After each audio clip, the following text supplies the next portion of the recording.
melek tentang hukum. Soal hukum ini memang sesuatu pembahasan yang tidak pernah ada ujungnya, yang tidak pernah ada akhirnya. Maka oleh karena itu saya dari Kota Tapanuli Utara, tepatnya di Tarutung ini akan membahas bagaimana implikasi Undang-Undang Cipta Kerja pasal 110A dan pasal 110B tentang keterlanjuran. Bapak Ibu yang berbahagia, saya mau sampaikan sekelumit ilmu pengetahuan yang saya ketahui tentang bagaimana penyelesaian keterlanjuran berdasarkan Undang-Undang Cipta Kerja. Nah, undang-undang ini sebetulnya dilahirkan supaya bagaimana ada kepastian hukum kepada mereka yang sudah terlanjur melakukan penguasaan atau pengalih fungsian kawasan hutan tanpa izin yang sah. Maka diberilah kesempatan oleh Undang-Undang Cipta Kerja ya, yang dilahirkan pada tahun 2020 dan terus ada diundangkannya peraturan pemerintah nomor 24 tahun 2021 tentang tata cara penyelesaian lahan masyarakat yang terlanjur dibuka di dalam kawasan hutan.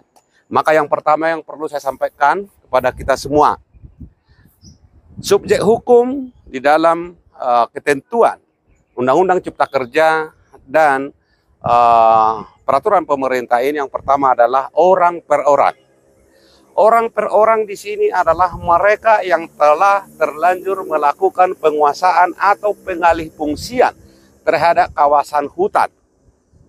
Ya, orang per orang, garis bawahi orang per orang, yang dimana orang per orang ini atau individu masyarakat ini sudah lebih dari 5 tahun melakukan penguasaan terhadap kawasan itu tanpa izin yang sah.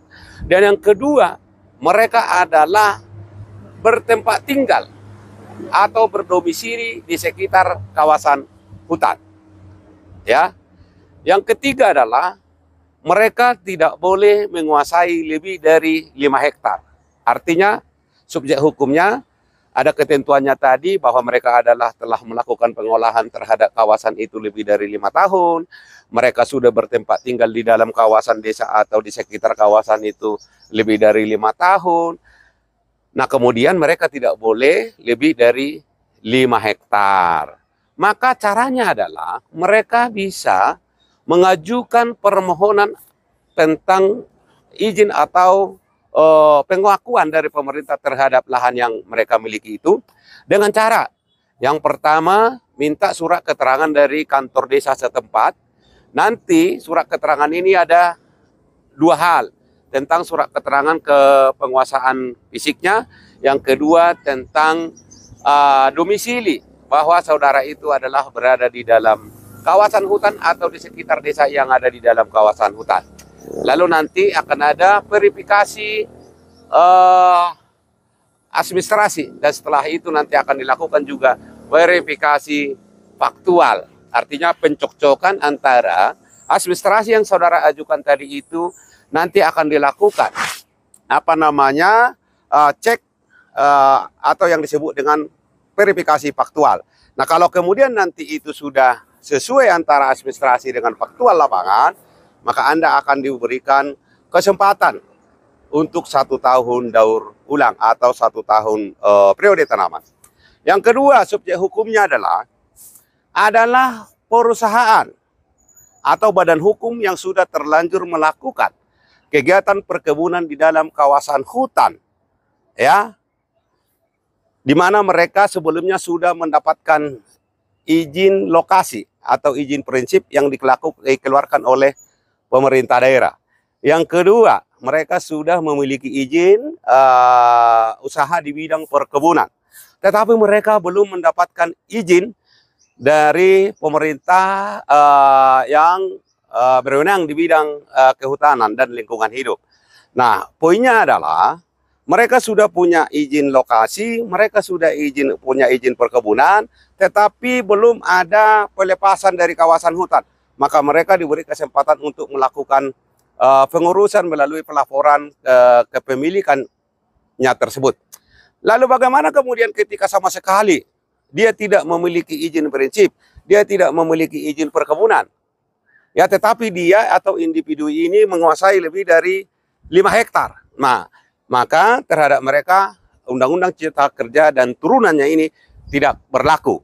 Ya, intinya adalah mereka telah melakukan penguasaan lebih dari 5 tahun dan mereka sudah memiliki izin prinsip, sudah memiliki izin dari perkebunan atau pemerintah yang bertanggung jawab di bidang perkebunan, tetapi mereka belum mendapatkan izin pelepasan kawasan hutan dari pemerintah atau dinas DLHK atau dinas kehutanan dan lingkungan hidup. Nah, bagaimana sanksinya? Mereka tidak diberikan atau tidak dikenakan sanksi pidana, tetapi mereka hanya diberikan sanksi administrasi berupa denda atau pembayaran PS dan DR-nya. Ya, itu mungkin terkait itu. Yang kedua, apakah perhitungan 3 tahun setelah Undang-Undang Cipta Kerja ini diberi kesempatan untuk mereka mengurus perizinan itu dihitung dari tahun 2022 atau dihitung dari 2020. Kenapa? Karena memang ini menjadi dilema di pembahasan orang-orang ahli hukum. Kenapa kemudian saya sampaikan seperti itu? Karena memang undang-undang ini lahir di tahun 2020. Setelah itu keluarlah peraturan pemerintah nomor 24 tahun 2021 tentang aturan pelaksana terhadap undang-undang ini. Lalu kemudian ada melakukan judicial review terhadap Undang-Undang Cipta Kerja, maka diputuslah oleh Mahkamah Konstitusi bahwa Undang-Undang Cipta Kerja ini inkonstitusional secara bersyarat karena memang ada formalitas yang kurang atau tidak memenuhi tata cara dalam hal pengesahan undang-undang ini.